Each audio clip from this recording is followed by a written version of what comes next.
Hello everyone, so welcome back to this video tutorial. जैसे कि मैंने बोला था पिछली वीडियो में कि आज की वीडियो में हम देखेंगे कैसे हम पाइथन को इंस्टॉल कर सकते हैं अपने पीसी में। तो उसके स्टेप्स देखेंगे और कुछ बेसिक चीज़ें सीखेंगे कि कैसे उसकी कोडिंग होती है और कैसे उसका सिंपल कोड होता है। तो ये छोटी छोटी चीज़ें आज हम देखने जा रहे हैं और इसकी इंस्टॉलेशन देखेंगे कि अपने पीसी में पाइथन को कैसे इंस्टॉल करना है। तो शुरू करने से पहले आपसे रिक्वेस्ट है कि आप इस वीडियो को अपने फ्रेंड्स के साथ ज़रूर शेयर करें, अपने क्लास फ्रेंड्स को इसका लिंक ज़रूर सेंड करें ताकि वो भी इस चैनल को सब्सक्राइब कर सकें। और इससे क्या होता है कि मुझे मोटिवेशन मिलती है कि मुझे नई वीडियोस बनानी है। ठीक है, तो चलिए शुरू करते हैं आज की वीडियो को। जैसे कि हमारे पास आज का जो टॉपिक है कि हमें पाइथन को कैसे इंस्टॉल करना है अपने पीसी में। तो पाइथन को इंस्टॉल करने के लिए सबसे पहले आपको क्या करना है, python.org टाइप करना है। ठीक है, अपने किसी भी ब्राउज़र में python.org टाइप करिए और टाइप करने पर आपके पास कुछ इस तरह का पैनल खुलेगा और इस पर क्लिक करने के बाद आपके पास नीचे आपको इसको स्क्रॉल करना है और यहाँ पे डाउनलोड्स पे जाएंगे। डाउनलोड्स पे जाने के बाद आपके सामने यहाँ पे स्क्रीन पे देखिए ध्यान से, यहाँ पे डाउनलोड का ऑप्शन दे रखा है। ठीक है, ये हमारे पास क्या है, यहाँ पे डाउनलोड का ऑप्शन दे रखा है और इस डाउनलोड के ऑप्शंस पे हमें क्या करना है, क्लिक करना है। और क्लिक करने के बाद हमारे पास देखिए कुछ इस तरह से होगा, यहाँ पे हम लोग क्लिक करेंगे। ठीक, तो मैंने यहाँ पे क्लिक कर दिया। क्लिक करने के बाद देखिए मेरी यहाँ पे डाउनलोडिंग शुरू हो गई है। ठीक है, डाउनलोडिंग शुरू होने के बाद और यहाँ पे कंप्लीट होने के बाद हम लोग क्या करेंगे, यहाँ पे आपका ये सेटअप सेव होगा, हमें वहाँ पे जाना है और वहाँ पे जाने देखिए हमारे पास ये वाला सेटअप हमें यहाँ पे सेव हो चुका है। हम यहाँ पे क्या करेंगे, डबल क्लिक करेंगे और डबल क्लिक करने के बाद हमारे पास कोई पैनल ओपन होगा, वो देखते हैं और फिर आगे हम प्रोसीड करते हैं। ठीक है, तो कुछ इस तरह से हमारे पास ये पैनल ओपन हो चुका है। ठीक है, तो यहाँ पे मेरे पास क्या है एक्चुअली कि मैंने पहले ही पाइथन का ये सॉफ्टवेयर इंस्टॉल कर रखा है। तो ये बोल रहा है कि आपको उसे क्या करना है, रिमूव करना है या ऐसे करना है। तो मैं क्या करूँगा, पहले वाला जो पाइथन का है वो उसके क्या कर दूंगा, रिमूव कर दूंगा। ठीक है, तो अनइंस्टॉल होने के बाद हम फिर से इसको क्या करेंगे, इंस्टॉल करेंगे। ठीक, तो ये जब आप अपने पीसी में इंस्टॉल करोगे तो आपको ये जो विंडो है ये आपको कुछ ऐसा दिखाई नहीं देगा। आपको सिर्फ एक ऑप्शन दिखाई देगा कि इसको इंस्टॉल करना है या कस्टमाइज करना है, बस वो ऑप्शन आएगा। ये मेरे में इसलिए दिखाई दे रहा है क्योंकि मेरे में ऑलरेडी हमारे पीसी में जो है पाइथन का सॉफ्टवेयर इंस्टॉल हो रखा है, इसलिए ये यहाँ पे शो हो रहा है। तो अभी अनइंस्टॉल होने के बाद हम फिर से इसको क्या करेंगे, इंस्टॉल करेंगे। क्लियर, तो ये फंडा आपको पता होना चाहिए। उसके बाद हम लोग क्या देखेंगे, इंस्टॉल होने के बाद हम लोग देखेंगे कि पाइथन का कोड कैसे लिखा जाता है, कितना सिंपल है। राइट, आप सबने देखा होगा कि सी लैंग्वेज में अगर आपको एक लाइन प्रिंट करवानी है, एक स्टेटमेंट प्रिंट करवानी है, फिर भी आपको 4 से 5 लाइन का कोड लिखना पड़ता था। बट पाइथन की हेल्प से हम एक ही लाइन में उसको क्या कर सकते हैं, उसको लिख सकते हैं। ठीक है, तो ये अभी हमारा अनइंस्टॉल हो रहा है, हम वेट कर लेते हैं। ठीक है, थोड़ा सा वेट कर लीजिए।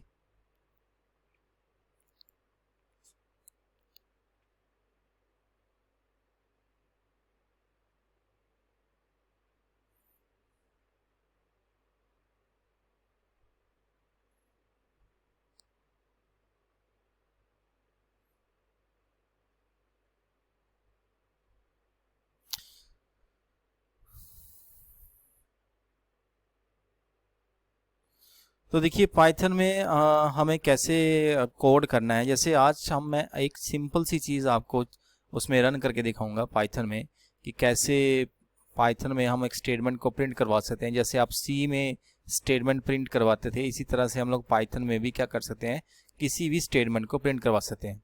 अगर मुझे पाइथन में एक स्टेटमेंट को प्रिंट करवाना है, राइट, पाइथन में अगर मुझे एक स्टेटमेंट प्रिंट करवानी है तो मैं कैसे करूँगा, मैं सिंपल क्या करूँगा, प्रिंट फंक्शन लिखूँगा।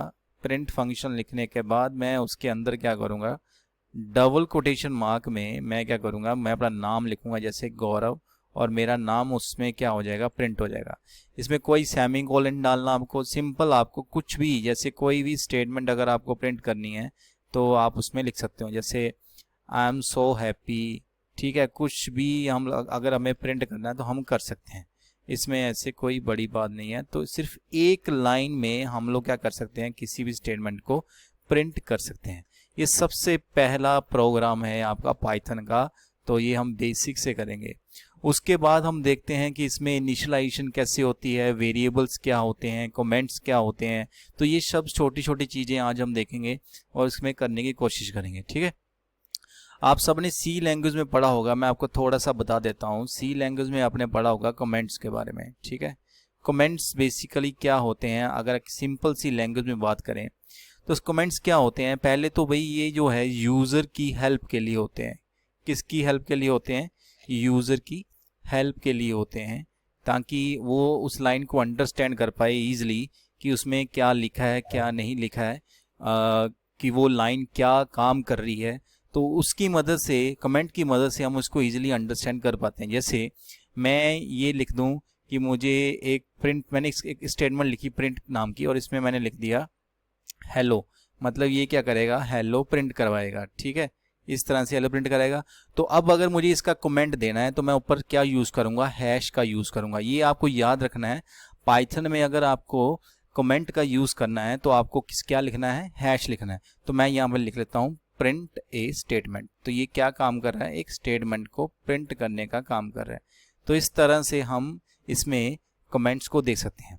तो जिस तरह से आप शायद आपको पता हो कि हमने उसमें पढ़ा था सी लैंग्वेज में कमेंट्स के बारे में। तो कमेंट्स उसमें भी दो तरह के होते थे, सिंगल लाइन होते थे, उसमें भी दो तरह के कमेंट्स होते थे, सिंगल लाइन कमेंट होते थे और हमारे पास कौन से होते थे? मल्टी लाइन कमेंट्स होते थे, ठीक है। सिंगल लाइन कमेंट्स वो होते हैं जिसमें सिर्फ एक ही लाइन होती है। जैसे फॉर एग्जांपल मैं बोलूं कि मुझे एक प्रोग्राम लिखना है to print a hello world, तो मैं इसमें कैसे लिखूंगा सिंगल लाइन कमेंट पाइथन में? जैसे कि मैंने आपको बताया, हम लोग हैश का यूज़ करेंगे। तो यहाँ पे लिखेंगे write a program to print hello world, ठीक है, टू प्रिंट हेलो वर्ल्ड, ठीक है। तो इसकी मदद से हम लोग इसको प्रिंट कर सकते हैं। उसके बाद और अगर मैं आपको बोलूं कि जैसे मुझे सिंगल लाइन के बाद और कौन सा टाइप होता है कमेंट का, तो इसमें हमारे पास आता है मल्टी लाइन कमेंट। कौन सा आता है? मल्टी लाइन कमेंट आता है। तो मल्टी लाइन कमेंट कौन से होते हैं? मल्टी लाइन कमेंट्स वो होते हैं जिसमें हमारे पास दो से ज़्यादा लाइन्स होंगी। जैसे मैं लिखूं हैश यूज़ करेंगे और एक लाइन यहाँ पर लिख देंगे, फिर से हैश यूज़ करेंगे और एक लाइन यहाँ पर लिख देंगे। तो कमेंट्स का बेसिक पर्पस यही होता है कि आपका जो भी कोड लिखा है उसको समझाना, कि वो जो लाइन आपने लिखी है कोड की, वो दूसरा बंदा अगर उसको रीड करे तो वो उसको ईजिली क्या कर सके? अंडरस्टैंड कर सके, उसको समझ सके, ठीक है। तो ये सब हो गया। अब नेक्स्ट, जब इसको कंपाइलर या इंटरप्रेटर क्या करेगा? इंटरप्रेट करेगा इसको, तो इंटरप्रेटर इसमें इसको इग्नोर करेगा, ठीक है। तो जब एग्जीक्यूशन होगी तो वहाँ पे इसका कोई रोल नहीं है। एग्जीक्यूशन में आपका सिर्फ सिंटैक्स और जो भी आपने वेरिएबल या लॉजिक लगा रखा है उसके बेसिस पे आउटपुट आएगी। आपकी आउटपुट जो है वो उसमें हमारा जो ये कमेंट्स हैं उसका कोई रोल नहीं रहेगा। आपका कोई भी कमेंट जो है वहाँ पे प्रिंट नहीं होगा। तो comments are basically for user help. तो ये यूज़र की हेल्प के लिए होते हैं, बाकी और इसका कोई रोल नहीं है, ठीक है। तो चलिए देखते हैं कि हमारे पास ये देखिए हमारा अनइंस्टॉल हो चुका है। उसके बाद हम लोग क्या करेंगे, यहाँ पे जाएंगे पाइथन पे और यहाँ पे डबल क्लिक करेंगे। देन हमारे पास यहाँ पे इंस्टॉल नाउ की ऐसे करके कुछ ये आएगी और नीचे कस्टमाइजेशन आएगा। हम क्या करेंगे, इंस्टॉल नाउ पे क्लिक करेंगे, ठीक है। इंस्टॉल नाउ पे क्लिक करने पर ये हमारा देखिए इंस्टॉल हो रहा है, ये सेटअप प्रोसेस में है, ठीक है। और उसके बाद यहाँ पे हमारे पास पाइथन इंस्टॉल हो जाता है। बस थोड़ी ही देर में ये पाइथन क्या हो जाएगी, इंस्टॉल हो जाएगी, ठीक। और फिर हम एक छोटा सा, जैसे मैंने अभी आपको बताया कमेंट के बारे में, जो ये कमेंट है या कोई अगर आपको लाइन प्रिंट करनी है, सिंगल लाइन प्रिंट करनी तो कैसे करेंगे, दो नंबर्स को पाइथन में ऐड करना है तो कैसे करेंगे। तो ये छोटी छोटी चीज़ें हम आज देखने की कोशिश करेंगे, उसको समझेंगे ध्यान से, ठीक है। तो ये इंस्टॉल हो जाए फिर हम इसको शुरू करते हैं। तो अगर मैं बोलूँ कि मुझे दो नंबर ऐड करने हैं पाइथन में तो हम कैसे कर सकते हैं। तो उसके लिए सबसे पहले आपको पता होना चाहिए वेरिएबल के बारे में। वेरिएबल क्या होता है ये इसके बारे में आप सबको पता होना चाहिए। तो वेरिएबल क्या होते हैं, मैं अगर आपको पूछूं कि वेरिएबल क्या होते हैं, तो variable are basically placeholder. ठीक है, ये क्या होते हैं, प्लेस होल्डर होते हैं जो किसी भी वैल्यू को स्टोर करने का काम करते हैं। ठीक है, ये ध्यान रखना है आपको। ठीक है, कि variable are basically placeholder जो किसी वैल्यू को क्या करते हैं, स्टोर करने का काम करते हैं। ठीक है, अभी हमारा ये इंस्टॉल हो रहा है, साथ साथ में हम लोग ये देते हैं। जैसे मैं बोलूँ कि a इज इक्वल्स टू 5, ठीक है, तो ये बताता है कि a नाम के वेरिएबल में हमारी क्या हो गई, 5 जो वैल्यू है वो स्टोर हो गई। ठीक है, अभी बात करते हैं हम इसमें पाइथन में कि इसमें कैसे यूज़ करेंगे। जैसे हम लोग ने सी लैंग्वेज में पढ़ा है कि हम लोग जैसे एक वेरिएबल लिखते थे तो उसके साथ उसका डाटा टाइप भी लिखा जाता था। ठीक है, ये बताता था कि ए नाम का वेरिएबल जो है इंटीजर टाइप की वैल्यू क्या कर रहा है, स्टोर कर रहा है। बट इसमें ऐसा कुछ नहीं है, इसमें हम सिर्फ और सिर्फ वेरिएबल लिखेंगे। जैसे मैंने एक वेरिएबल लिख दिया num1, तो ये सिंपल num1 लिख दिया। ठीक है, num1 मेरा एक वेरिएबल है, तो इसमें हम लोग क्या करेंगे, मैंने इसमें वैल्यूज इनिशियलाइज करा दी 10। ठीक है, इसमें कुछ ज़्यादा मैंने करा नहीं, सिंपल इस चीज़ को हम लोग क्या बोलते हैं, इनिशियलाइजेशन बोलते हैं। क्या बोलते हैं इसको हम बोलते हैं इनिशियलाइजेशन। इनिशियलाइजेशन का होता है, मीनिंग होता है कि हमने किसी वेरिएबल में कोई वैल्यू साइन कर दी है। ठीक है, उसी तरह से हम लोग क्या करेंगे, num2 नाम का एक वेरिएबल और लेके चलेंगे और उसमें मैंने वैल्यू स्टोर करवा दी 12। ठीक है, तो एक num2 का वेरिएबल हो गया जिसमें मैंने क्या कर दी, 12 वैल्यू स्टोर करा दी। अगर मुझे इनका सम करना है तो मैं कुछ इस तरह से लिखूंगा, sum is equals to num1 plus num2। ठीक है, और यहाँ पे मैं क्या करूँगा, नीचे प्रिंट कर दूंगा, मेरा दोनों का किस में है, सम में है, तो मैं प्रिंट कर दूंगा सम को। कुछ फालतू नहीं लिखा इसमें, जैसे सी लैंग्वेज में लिखते थे कि पहले उसको डिक्लेयर करना है फिर उसमें हम असेस स्पेसिफायर यूज़ करना है, ऐसा कुछ नहीं है इसमें सिंपल हम ऐसे टाइप करके लिख सकते हैं। ठीक है, तो चलिए देखते हैं हमारा सेटअप कहाँ पहुंचा। देखिए हमारा ये इंस्टॉल हो चुका है। ठीक है, इसको क्लोज करेंगे। क्लोज करने के बाद मैं देखता हूँ इसका जो आइकन है वो कहाँ पे है। तो यहाँ पे हमें क्या करना है, सर्च में IDLE टाइप करना है। ठीक है, IDLE टाइप करके ओपन करना है। ठीक है, तो यहाँ पे हम ट्राई करके देखते हैं कि इसमें कैसे पाइथन का प्रोग्राम लिखा जाता है। तो देखिए ये हमारी विंडो ओपन हो चुकी है, इसको हम थोड़ा सा मैक्सिमाइज कर लेते हैं और लिखने की कोशिश करते हैं कोई भी ऐसे सिंपल प्रोग्राम जो आपको हेल्प करे। सबसे पहले हम एक स्टेटमेंट प्रिंट करेंगे, तो मैं लिखूंगा प्रिंट। ठीक है, प्रिंट, और यहाँ पे लिखेंगे हेलो। अच्छा, इसमें डबल कोटेशन मार्क डालना है। ठीक है, डबल कोटेशन मार्क डालेंगे हेलो, और मैंने लिख दिया हेलो वर्ल्ड। ऐसे कुछ भी लिख सकते हो, ठीक है, कोई प्रॉब्लम नहीं है। ये लिखने के बाद सिर्फ इतना लिखना और एंटर प्रेस करना, आपकी यहाँ पे आउटपुट आ जाएगी हेलो वर्ल्ड। ठीक है, कोई भी अगर और लाइन पर लिखनी है, देखिए और भी लिख सकते हैं, print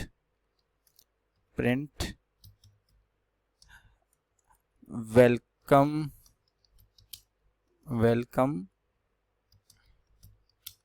to my channel. Okay, welcome to my channel. आज हम सिर्फ बेसिक सीखो यार, कोई ऐसी बात नहीं है, फिर आहिस्ता आहिस्ता आगे चलेंगे।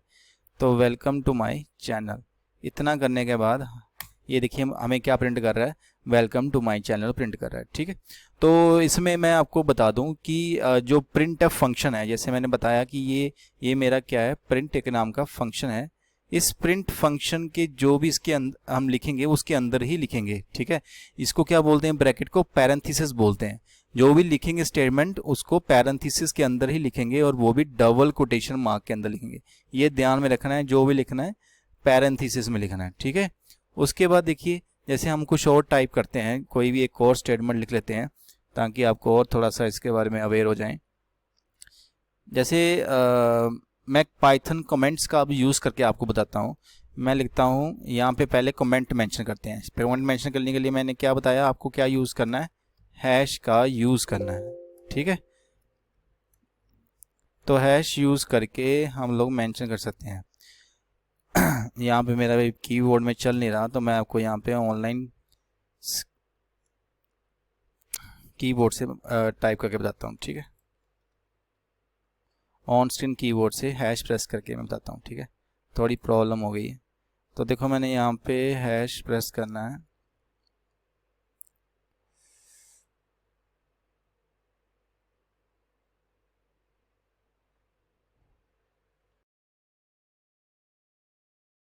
इसके बाद हम देखेंगे कि कैसे वेरिएबल का यूज़ करके हम दो नंबर्स को ऐड कर सकते हैं। तो उसके लिए मैं क्या करूँगा, एक num1 नाम का एक वेरिएबल लेके चलेंगे। num1 इक्वल्स टू मैं लिख देता हूँ 12 और एक num2 करके मैं लिख देता हूँ 13। फिर मैं क्या करूँगा, सिंपल ऐसे जैसे sum is equals to num1 plus num2, ठीक है। तो मैंने इसे कुछ खास करा नहीं, तो मैंने सिर्फ num1 की वैल्यू दे दी, इनिशियलाइज करवा दी, और num2 की वैल्यू इनिशियलाइज करा दी। उसके बाद मैंने सम के इक्वल दिया। अब मेरा जो रिजल्ट है वो किस में स्टोर है, आपके सबके सामने सम में स्टोर है। तो मैं उस सम को क्या कर दूंगा, प्रिंट कर दूंगा। तो इसी तरह से मैं जब एंटर प्रेस करूंगा तो मेरा रिजल्ट देखिए आपके सामने क्या आ रहा है, 25 आ रहा है। अगर आपको इसमें मल्टीप्लाई करना है तो आप मल्टीप्लाई भी कर सकते हो। मैं क्या करूँगा, मल्टी लिख के इक्वल्स टू num1, फिर आगे एस्ट्रिक num2 करके, फिर मैं जो मेरा रिजल्ट है उसको प्रिंट कर दूंगा किसमें, नम के थ्रू मैं सॉरी सम मल्टी में स्टोर है, तो मल्टी में उससे क्या कर दूंगा, प्रिंट कर दूंगा। तो मैं एंटर प्रेस करूंगा तो मेरा रिजल्ट क्या आ जाएगा, मल्टीप्लाई क्या आ जाएगा। तो इस तरह से हम लोग अपने इसमें प्रोग्राम कर सकते हैं, ठीक। डिवीज़न कर सकते हैं, एडिशन कर सकते हैं, सब्ट्रैक्शन कर सकते हैं, सब कुछ कर सकते हैं इसमें आराम से, और कोड का साइज़ काफ़ी ज़्यादा रिड्यूस हो जाएगा। तो मैं आशा करता हूँ आपको कि आज की वीडियो में आपको सीखने को मिला होगा कि कैसे इंस्टॉल करना है, कैसे हमें ऐसे प्रोग्राम लिखने हैं छोटे छोटे। तो कल से हम शुरू करेंगे सबसे पहले अपने जो फंडामेंटल्स हैं वेरिएबल के बारे में, जो उसमें प्रोग्राम्स आएंगे, लिस्ट वगैरह, ये सब आहिस्ता आहिस्ता आपके स्टेप बाय स्टेप आएंगे। तो अगर आपको कुछ सीखने को मिल रहा है तो अपने फ्रेंड्स के साथ लिंक ज़रूर शेयर करिए इस यूट्यूब चैनल का और सब्सक्राइब कराइए। तो मिलते हैं नेक्स्ट वीडियो में। Thanks for watching this video.